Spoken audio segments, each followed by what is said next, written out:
बिस्मिल्लाहिर्रहमानिर्रहीम। अस्सलाम वालेकुम। मेरी आप सभी से इल्तिजा है कि एक मरतबा दुरूद इब्राहिमी पढ़ लीजिएगा। बिस्मिल्लाहिर्रहमानिर्रहीम।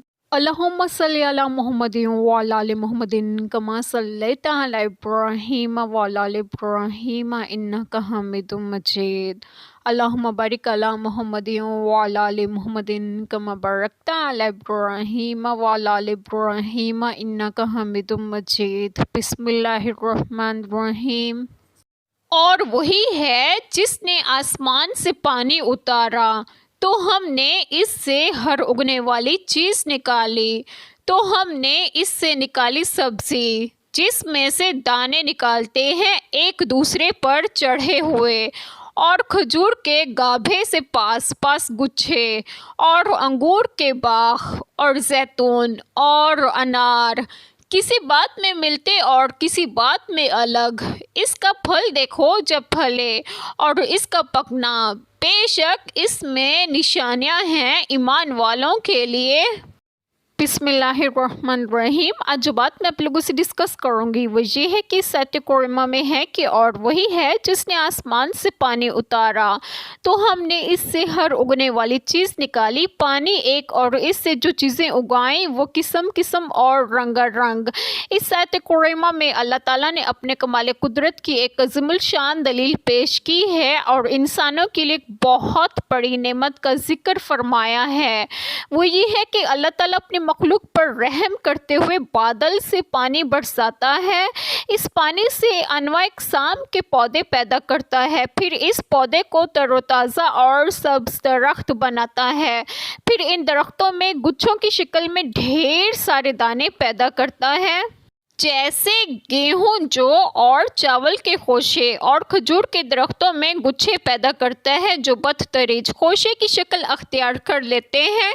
इसी तरह अल्लाह ताला पानी के ज़रिए अंगूरों के बाग बसा देता है और जैतून और अंगूर पैदा करता है, जिनमें से बाज़ तो शक्लो हैबत और रंगो ज़ायक़ा में एक दूसरे के मुशाबा होते हैं और बाज़ मुशाबा नहीं होते।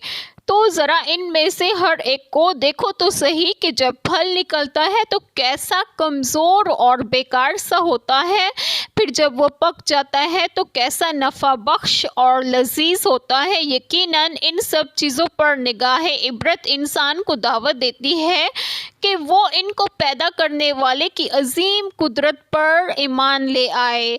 इरशाद फरमाया, तर्जुमा, और खजूरों और अंगूरों के फलों से भी जिससे तुम नशा आवर चीज़ और अच्छा रिस्क बनाते हो। और फरमाया, तर्जुमा, और हमने इसमें खजूरों और अंगूरों के कई बाग बनाए। वाइल बिन हिजर रज़ियल्लाहु अन्हु बयान करते हैं कि रसूलुल्लाह सल्लल्लाहु अलैहि वसल्लम ने फरमाया, अंगूर को करमुन न कहा करो बल्कि इनाबुन और हबलतुन कहा करो।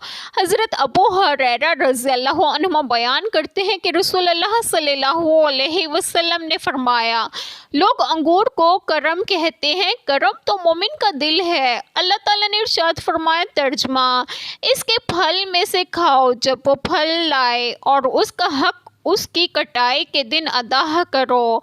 और फरमाया, तर्जुमा, और ज़मीन में एक दूसरे से मिले हुए मुख्तलिफ टुकड़े हैं और अंगूरों के बाग और खेती और खजूर के दरख्त, कई तनों वाले और एक तने वाले, जिन्हें एक ही पानी से सैराब किया जाता है, और हम इनमें से बाज़ को फल में बाज़ पर फ़ौक़ियत देते हैं।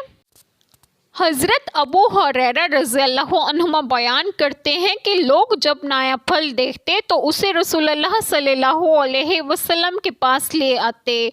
आप सल्लल्लाहु अलैहि वसल्लम उसे ले लेते और ये दुआ पढ़ा करते, ए अल्लाह, हमारे लिए हमारे फलों में बरकत दे, हमारे शहर में बरकत दे, हमारे सा और मद में बरकत दे। फिर जो सबसे छोटा बच्चा नज़र आता उसको बुलाकर वो नया फल उसे अता फरमा देते। ایک چھوٹی سی دعا جو میں کروں گی کہ اللہ تعالیٰ ہم سب کے تمام گناہوں کو معاف فرمائے اور ہمیں صراط مستقیم کی راہ پر گامزن کریں، اور آپ سب کی تمام جائز دعائیں قبول فرمائے، اور جو لوگ بے اولاد ہیں انہیں ایک اور صالحین اولاد عطا فرمائے، اور جو لوگ بیمار ہیں انہیں بھی صحت و تندرستگی عطا فرمائے، اور آپ سب کو آپ کے گھروں میں خوش و خرم رکھیں اور صحت و تندرستگی بھی دیں۔ آمین۔ جزاک اللہ خیر۔